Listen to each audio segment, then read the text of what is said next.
What's up, guys? BC coming at you with all the latest in the pro wrestling world for this Friday, the 26th of July, 2024.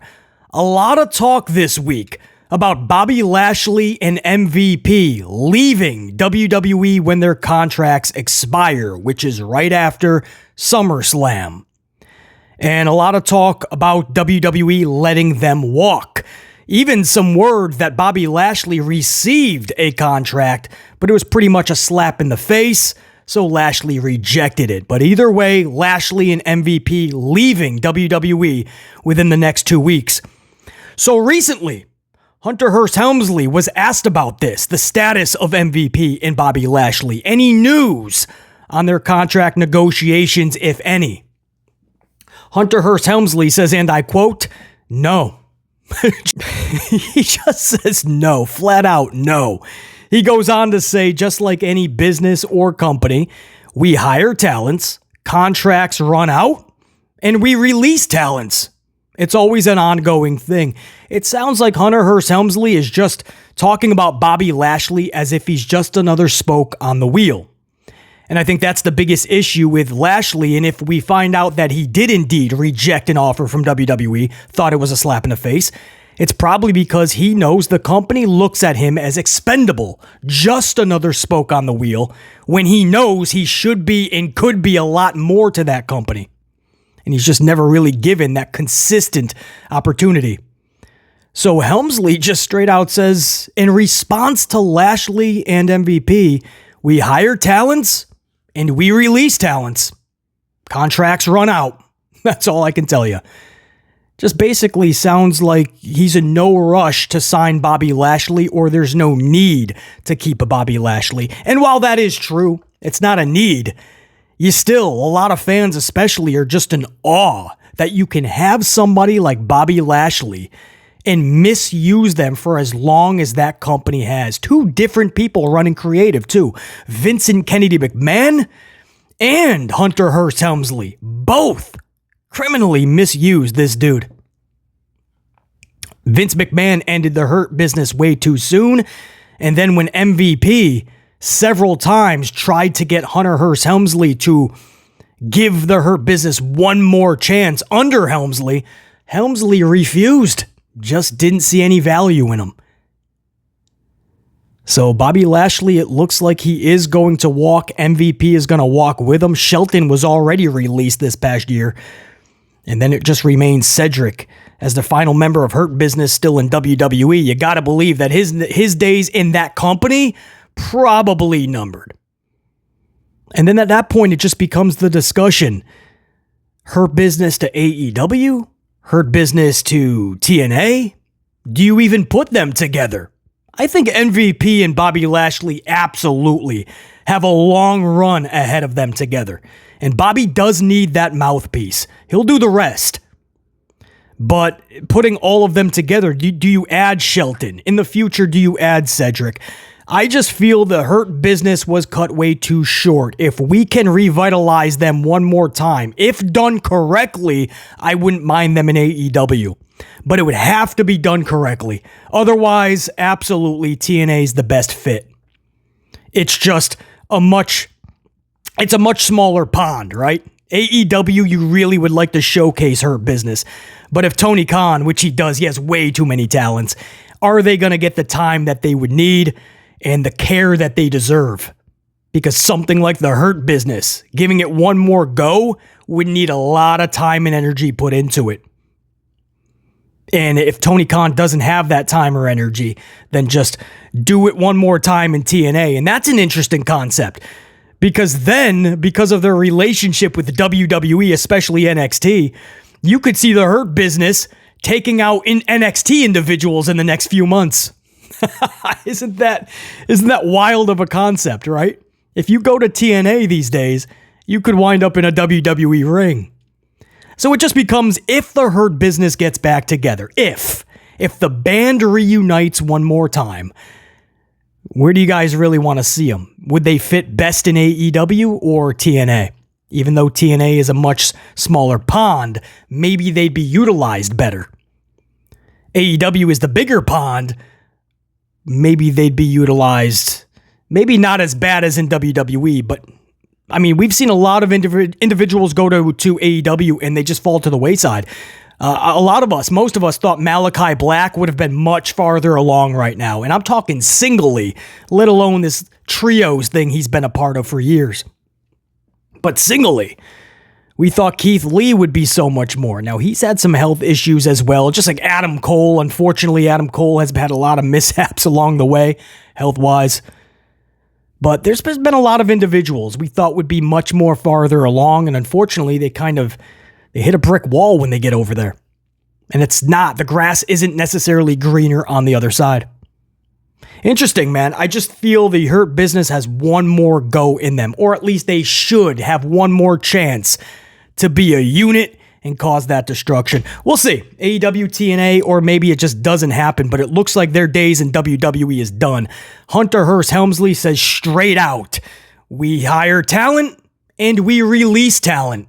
Sometimes we just let the contracts expire. So at least he wasn't BSing. He said straight out, basically, the situation with Bobby Lashley and MVP, there is none. He's got no new info. Contracts expire. Next question. Moving on. Go over to, how about Drew McIntyre? So Drew McIntyre, this is great. Drew McIntyre posts up. Now, he's absolutely savage on the social doohickey machine. And recently, he put up a photo with him and Jack Perry from AEW. And his caption was simple, right? It's a real photo. Cry me a river. So again, think about that. It's Drew McIntyre and Jack Perry. Now, Jack Perry is the whole reason. I don't want to put him as the reason, but that was the situation that finally was the final straw that broke the camel's back, and CM Punk finally left AEW. Pretty much DOS booted from AEW, which was a committee that was ran by Bryan Danielson, by the way, who ultimately made the final decision with Tony and others. But it was the situation with Jack Perry, right? And Jack Perry wanting to use glass. Was that like Collision, I believe? And CM Punk flipped out, said, you're not using real glass. Jack Perry was pissed. So afterwards, this was, I believe, Wembley, All In. Perry actually used real glass.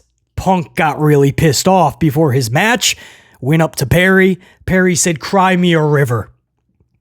So here we are, fast forward. And of course, that's what ultimately got CM Punk out of AEW and that whole fiasco. But now Drew McIntyre is taking a photo with Jack Perry. And he says, it's a real photo, as in it's real glass, right? It's real glass. Cry me. This is a real photo. Cry me a river. The same words that Perry said to Punk. So Drew McIntyre, savage. Now that was pretty much taken down within 2 hours, I believe. That post, Drew McIntyre deleted it. A lot of people thought this was CM Punk asking him to take that down. CM Punk was pissed off. Or maybe there's litigation between AEW and Perry, and he doesn't want that as part of a storyline. But what we're hearing, the latest, is that it was Hunter Hearst Helmsley that was pissed off and had Drew take that down. Not even WWE PR. We're hearing that it was Hunter Hearst Helmsley. So we'll wait for more word and more confirmation. But it looks like it was Helmsley that did not want this AEW wrestler as part of this storyline. Now, it could have been Punk asking H to tell McIntyre to take it down. But I think the relationship between Mac and Punk is as such that Punk could just ask Mac himself. But this doesn't look like a WWE PR stance where they were just like, take that down. That's not good for our legal department. It looks like it was Hunter Hearst Helmsley. At least that's the word that we got. But he did take that down. But not before enough people saw that. And they were like, damn, bro. He brought Jack Perry into this storyline. And it was so well done. So savage. Drew McIntyre, man, he's been so good since turning heel. And that's why for those several months that he was kind of a tweener, acting like a heel, but slapping high fives with all the kids and tapping little babies on the head and trying to do those face promos, not needed. Just be the heel, and this is going to be the best Drew McIntyre we've seen in a long time. So I thought that was interesting to note. And again, that's raised a lot of conversation in the community. You know, who told him to take it down? Because Drew's not the type of person to just take it down himself. Post it up and then go, oh, maybe I shouldn't have done that. You know, Drew's going to have fun with it and hope that everybody else is, you know, just takes it for what it is, part of a storyline. But no, it was Hunter Hearst Helmsley from what we're being told. Speaking of WWE's PR team, you guys hear this. This is wild. Tony Khan recently voiced his frustrations with the WWE, more specifically the WWE PR team, public relations, and how they are supposedly, according to TK, they are leaking info on their TV rights deal or lack thereof. Of course, for many months now, TK had this weight on his shoulders, and that weight is labeled TV rights deal. And they've been trying to get this deal done with Warner Discovery, TNT TBS. But Warner Discovery is too focused on trying to lock down the NBA deal, which is now going to litigation. Because NBA wants nothing to do with Warner Discovery, even though they matched the offer from ESPN, NBC, and Amazon. And they had an exclusive window to match that. They did match it, according to Warner Discovery, but NBA still said no. So this pissed off Warner Discovery. Now it's going to be tied up in litigation. At that point, if you're Warner Discovery, do you even want to do business with the NBA, knowing they want nothing to do with you? They gave you Das Boot. They want to be out of that relationship. But Warner Discovery really wants to keep the NBA. The funny thing is that what they want to keep the most is the Inside the NBA show with Shaq and Charles Barkley and such. That's what they want to keep more than anything. So with that tied up in litigation, I don't know what that does for AEW. On one hand, you look at it like, okay, if we lose the NBA, we have to keep AEW. Let's give them more money. Or they could say, until this litigation is done, and we know for sure if we're getting NBA or not, we can't be bothered by AEW in this little side deal, because to Warner Discovery, this is a minor deal to them. You know, this is a show that has been pulling in 600,000 to 700,000 viewers on average. It's not that much. It's not a big deal to those networks. So when you're talking about the NBA and that being what they're really trying to lock down, this over here, they're going to try to get that for as least amount as possible. And Tony Khan on the flip side, he's like, no, we feel we're worth more than this. So the word we're getting is they've already denied like 4 or 5 deals up front because Tony Khan feels like they should be getting more. Chris Jericho, I say this all the time, he's confirmed that he feels that they should be getting more than they're being offered. So apparently Tony Khan is filling in Chris Jericho on what's going on with Warner Discovery. But it's this whole dilemma right now. And according to Tony Khan, a deal is not done. He still remains confident that when a deal is done, it is going to be for much more money. It'll be a very lucrative deal for AEW. But as of now, there is no deal. And he's saying that WWE's PR team is saying things to the contrary. They're leaking info that the deal is done. Not just that the deal is done, but it's for basically the same price that they got on the first deal. So in other words, they got nothing but pennies. If they got anything more than the last deal, it's just pennies on the dollar. So this, of course, pissed off Tony Khan. Like, why is WWE's PR team meddling into our affairs, what we're doing over here? Now, again, that's not confirmed. I don't know how Tony Khan knows this. He says that it's from media people that he knows, well-respected, reputable media that informed him that WWE, people in WWE, more specifically the PR team, are telling these individuals that the deal is done, he got no big increase, and it was a big failure. And then those people came to Tony Khan, informed him what they were hearing from WWE. So this is not the first time where Tony Khan has accused WWE of meddling into his business affairs. So if all this is true and WWE is really sabotaging AEW, why would you want to work with them? I mean, Tony Khan recently called WWE the Harvey Weinstein of professional wrestling. But recently he was asked if he would do business with them and work a show with them, like a super show. And he said, I would love to. That would be great. But he says the way the business is structured, pro wrestling, the business itself, it's just going to be hard to do that. But if they're the Harvey Weinstein of pro wrestling, if they're meddling into all your business endeavors, if they're trying to sabotage you every which way you turn, why would you then want to do business with them? So again, we don't have confirmation that WWE's PR team is doing this. Not long ago, Tony Khan was talking about how WWE was leaking their ratings prematurely. So like especially Collision's ratings, those are a little bit lower, obviously, especially against stiff competition. There's times they'll pull 3 low 400,000 viewership and WWE is quick to leak that. Supposedly, this is what TK and others in AEW are saying, that WWE is leaking low ratings just to try to make AEW look bad. So again, it's possible. I mean, Tony Khan, I don't think Tony Khan would be saying this if he didn't truthfully feel like he was getting reputable information. But you do have to question how reputable. Is WWE really taking their time just to sabotage AEW or make them look bad or just make themselves look better? It's possible. But Tony Khan is once again not happy with WWE meddling around with their business endeavors. No pun intended, endeavors. But if that's the case, then next time somebody says, would you like to work with WWE? Just say absolutely not, right?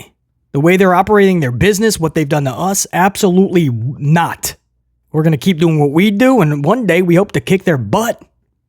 But we're going to focus on ourselves and try to do such. Interesting, though, guys. That's a big story that came out within the last 21 hours, actually.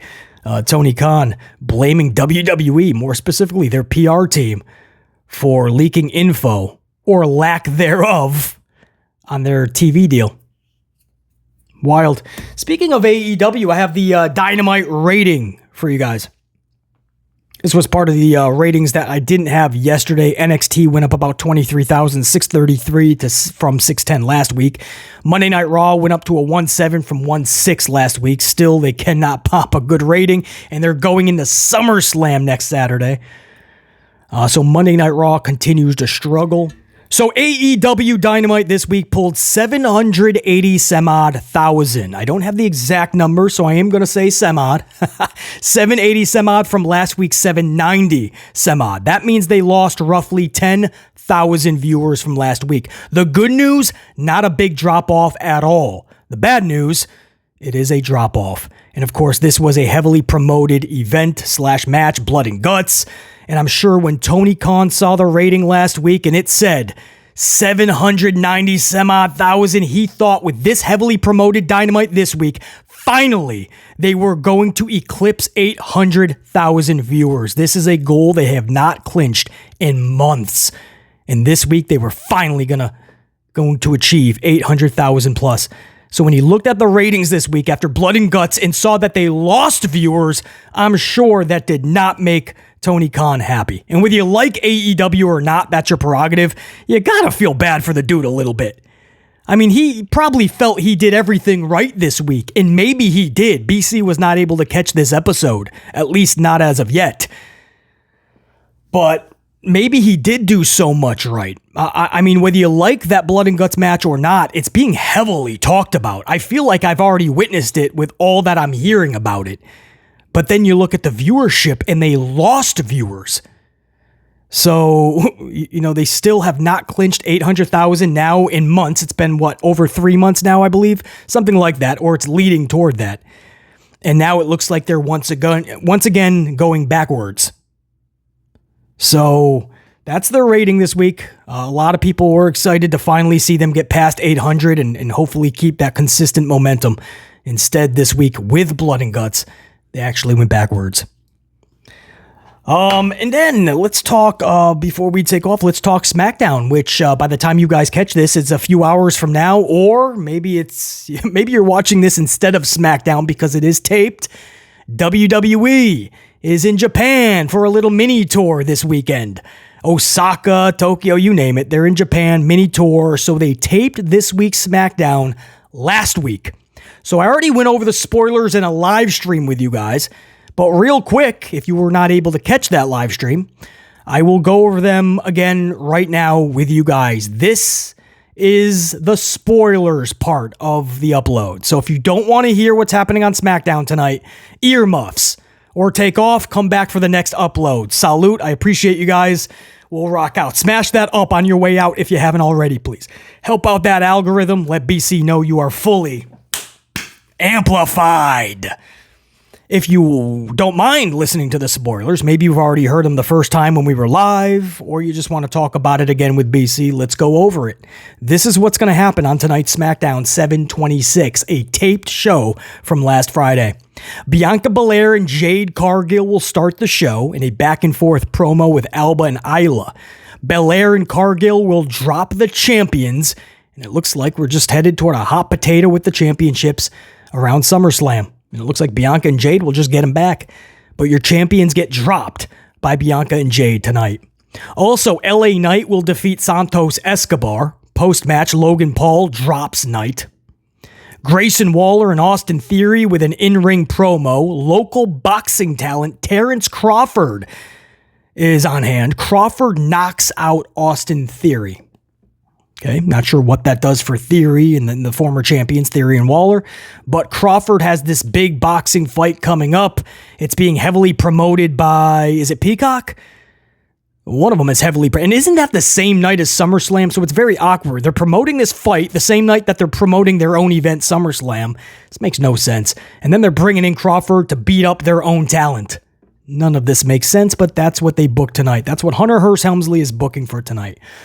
Tiffany Stratton and Nia Jax defeat Bayley and Michin. This is a little bit of a consolation prize. Last week, Michin rolls up Tiffany Stratton and defeats your Money in the Bank briefcase holder.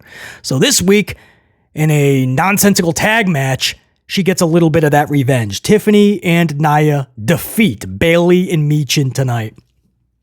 And then the Bloodlines Tonga Loa and Tama Tonga win a number one contenders gauntlet match main event.